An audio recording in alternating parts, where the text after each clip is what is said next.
మా నాన్నగారు నాకు తండ్రి మాత్రమే కాదు కానీ నా ఆత్మీయ తండ్రి కూడా మా నాన్నగారే. అంతకు మించి నాకు బెస్ట్ ఫ్రెండ్గా ఉన్నది కూడా మా నాన్నగారే. శంకర్ రావు అలియాస్ సంతోష్ కుమార్గా ఉన్న మా నాన్నగారు సేవా పరిచర్యలో ముందుకు సాగారు. మా అమ్మగారు ఏఎన్ఎంగా పనిచేస్తున్న రోజుల్లో మా నాన్నగారు సిఓటిఆర్లో ట్రైనింగ్కి వెళ్ళి అక్కడ స్కూల్ కూడా ఉంది అని తెలుసుకొని మా అన్నయ్యని నన్ను జాయిన్ చేయడానికి పర్మిషన్స్ అడిగారు. అప్పటికి మా అన్నయ్య 7th పబ్లిక్ అయిపోయింది. ఇంగ్లీష్ మీడియంలో జాయిన్ చేయడానికి అవ్వదు అని చెప్పిన తర్వాత నన్ను జాయిన్ చేయడానికి తీసుకెళ్లారు. హాస్టల్లో పెట్టారు. మరి మా అమ్మగారు ఏఎన్ఎం గారు కాబట్టి మా నాన్నగారు పరిచయంలో తిరుగుతున్నప్పుడు మాకు సదుపాయం సరిగ్గా జరగట్లేదు అనుకున్నారో ఏమో కానీ మంచి చదువు ఇవ్వాలి, వారికి మంచి చదువు చదివించాలి అన్న ఆశతోనే ఆయన నన్ను అక్కడ జాయిన్ చేశారు హాస్టల్లో. నా 3rd క్లాస్లో ఉంటుండగానే నేను అక్కడ హాస్టల్లో జాయిన్ అయ్యాను. ఇంటర్ వరకు కూడా సిఓటిఆర్ పీజే టైటస్ గారి ఆధ్వర్యంలో ఫ్రీ ఎడ్యుకేషన్ స్పాన్సర్షిప్లో నేను అక్కడ చదవడం జరిగింది. మా నాన్నగారికి ఇంగ్లీష్ అంటే చాలా ఇష్టం. నా బిడ్డలు కూడా ఇంగ్లీష్లో చాలా చక్కగా మాట్లాడాలి, చక్కగా అందులో కొనసాగాలి అనే ఆశతో ఉండేవారు. మా నాన్నగారు ఎక్కడికి వెళ్ళినా సరే నేను బయలుదేరి వెళ్ళిపోయేదాన్ని. మా అమ్మగారు కొంచెం మిలిటరీ డిసిప్లిన్ ఉండేది, నాన్నగారు చాలా జోవియల్గా ఉంటుండేవారు. కాబట్టి మా అమ్మగారు ఎక్కడ చూస్తారో అని వెనక డోర్ నుంచి మా నాన్నగారు బండి స్టార్ట్ చేయగానే డ్రెస్ వేసుకొని మా నాన్నగారు బండి ఎక్కి వెళ్ళిపోయేదాన్ని. అలాగా మా నాన్నగారితో సహవాసం చాలా సన్నిహితంగా ఉండేది, చాలా క్లోజ్గా ఉండేవాళ్ళం.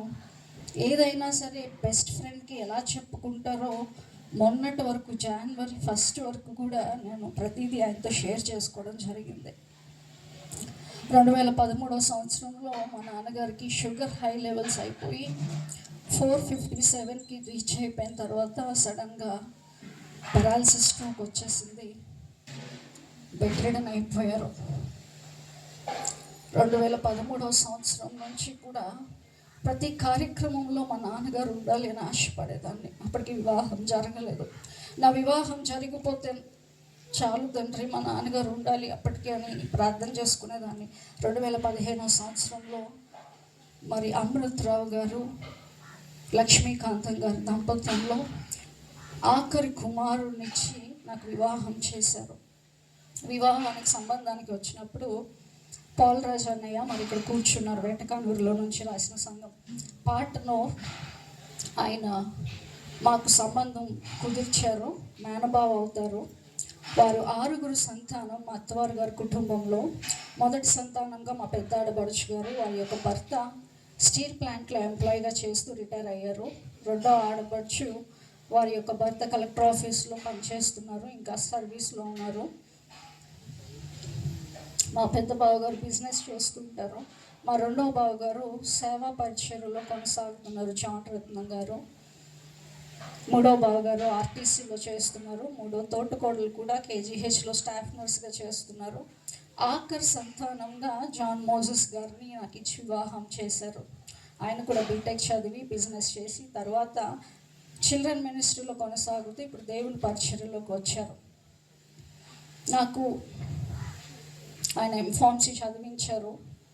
చదివించిన తర్వాత చాలాసార్లు అందరికీ గవర్నమెంట్ జాబ్ వస్తుందమ్మా, నువ్వు మంచిగా చదువుకున్నావు కాబట్టి నీకు కూడా రావాలన్న ఆశ అని ప్రార్థన చేసిన తర్వాత ఆయన ఆశ మేరకు గవర్నమెంట్ జాబ్ నేను సంపాదించుకున్నాను. దేవుని కృప వల్ల అది నాకు దక్కింది. ఆయన చాలా సంతోషించారు మా విషయంలో. అలా ప్రతి సంవత్సరము కూడా ఈ కార్యక్రమానికి మా నాన్నగారు ఉండాలి అని ప్రతి సంవత్సరం ప్రార్థన చేసుకునేదాన్ని. ప్రతి సంవత్సరం కూడా ఆయన ఉన్నారు. ప్రతి January 1st 10 సంవత్సరాల నుంచి మా వారికి చెప్తూనే ఉన్నాను, January 1st వెళ్ళాలి, వచ్చే సంవత్సరం మా నాన్నగారికి ఎలా ఉంటుందో తెలియదు అని. ప్రతి ఫస్ట్ ఆయనతో ప్రార్థన చేయించుకునే మొదలు పెట్టాలి అని ఫ్యామిలీ అంతా January 1st ఇక్కడికే వచ్చేవాళ్ళం. క్రిస్మస్కి రాకపోతే మీది పెద్ద కుటుంబం కదా, ఉన్నతమైన కుటుంబం కదా, అందుకే నన్ను నిర్లక్ష్యం చేసి రావట్లేదు అనేవారు. అయినప్పటికీ ఆయన పరిచర్యలో ఉంటుండగానే మరి మా వారిని కూడా సేవలో చూడాలని ఆశపడ్డారు. అనేక సార్లు గొడవ పడ్డాను. ఆయన కానీ మీరు సేవా పరిచర్యలో కొనసాగిస్తే నేను ఇంకా ఆయనతో ఉండను అని అనేక సార్లు ఇచ్చేసాను. కానీ అది దేవుని చిత్తం, అందులోనే ఉండాలి అనేవారు. అలాగా నేను ఇలా గవర్నమెంట్ జాబ్ చేస్తూ ఆయన సేవా పరిచయలో ముందుకు సాగడానికి దేవుని కృప చూపించాడు. మా బిడ్డలను చూడడానికి కూడా దేవుడు కృప చూపించాడు. మరి ఆయనతో ఉన్న సహవాసము ఎంతో గొప్పది. ఇప్పుడు ఆయన ప్రార్థనలు, ఆయన ఆశీర్వాదములు నేను ఎంతో కోల్పోతాను.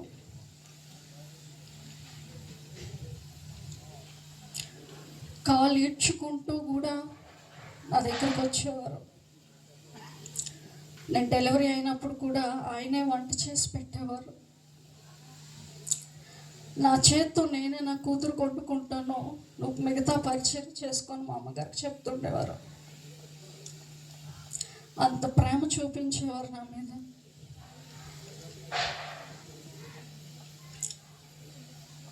కాళ్ళు వంగకపోయినా పెరాలసిస్ స్ట్రోక్తో ఆఖరి దినాల వరకు కూడా మోకరించి ప్రార్థన చేసేవారు మా నాన్నగారు.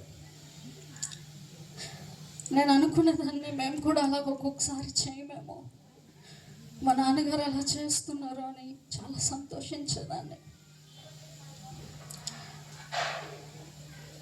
లాస్ట్ సండే నేను వచ్చినప్పుడు నా చేత్తో 4 ఇడ్లీలు తిన్నారు. అదే ఆయన ఆహారం. ఆ తర్వాత నుంచి ఆక్సిజన్ కాన్సన్ట్రేటర్ మీదకి వెళ్ళిపోయారు, వెంటిలేటర్ మీదకి. మా అమ్మగారు విరామం లేకుండా, మా నాన్నగారికి పెరాలసిస్ స్ట్రోక్ వచ్చి 12 సంవత్సరాలు అయ్యి ఇది 13వ సంవత్సరం. మా అమ్మగారు కూడా అప్పుడే రిటైర్ అయ్యారు 2013లో. అప్పటి నుంచి కూడా ఇప్పటి వరకు కూడా మా అమ్మగారు విరామం లేకుండా ఆయనకి సేవ చేశారు. మరి మా వదిన గారు అయితే ఆక్సిజన్ కాన్సన్ట్రేటర్ తేయడానికి చాలా సహాయం చేశారు, సహకరించారు. ఆఖరి వరకు కూడా మా ప్రయత్నాలు మేము చేశాము. శనివారం రాత్రి నేను వస్తానా లేదా అని చూశారంట. ఆ రోజు నేను వచ్చాక లేపాను, డాడీ పింకీని వచ్చాను అంటే లెగ్స్ చూశారు. అదే ఆఖరి చూపు. తర్వాత నిద్రపోయారు. మార్నింగ్ 5:30కి ప్రభునందు ఆయన నిద్రించారు. ఏదేమైనప్పటికీ ఆయన నన్ను ఎలా చూడాలనుకున్నారో, నన్ను ఎలా చదివించాలనుకున్నారో ఆయన తృప్తి చెందారు అనే చెప్పారు. నేను అనుకున్నాను నీ గవర్నమెంట్ జాబ్ రావాలని వచ్చింది, నీ భర్త సేవకుడిగా చూడాలనుకున్నాను, చూశాను. 2 బిడ్డలు కూడా పాప బాబుగా ఉండాలనుకున్నాను, చూశాను. ఈ విషయంలో నేను తృప్తి చెందానని అన్నారు. అందును బట్టి దేవునికి స్తోత్రాలు చెల్లించుకుంటున్నాను. మా నాన్నగారు నేను ఖాళీగా ఉన్నప్పుడు నాకు ఒక పాట పాడమనేవారు. చిన్నప్పుడు ఒక ఇంగ్లీష్ పాట పాడమనేవారు. ఎప్పుడు కూడా నా పక్కన కూర్చొని ఆ పాటల పుస్తకం తెచ్చుకొని, నాకు ఇంగ్లీష్ రాదు కదా, నీకు బాగా వచ్చు కదా, మన ఇద్దరం పాడదాం, నేర్చుకుంటాను అనేవారు.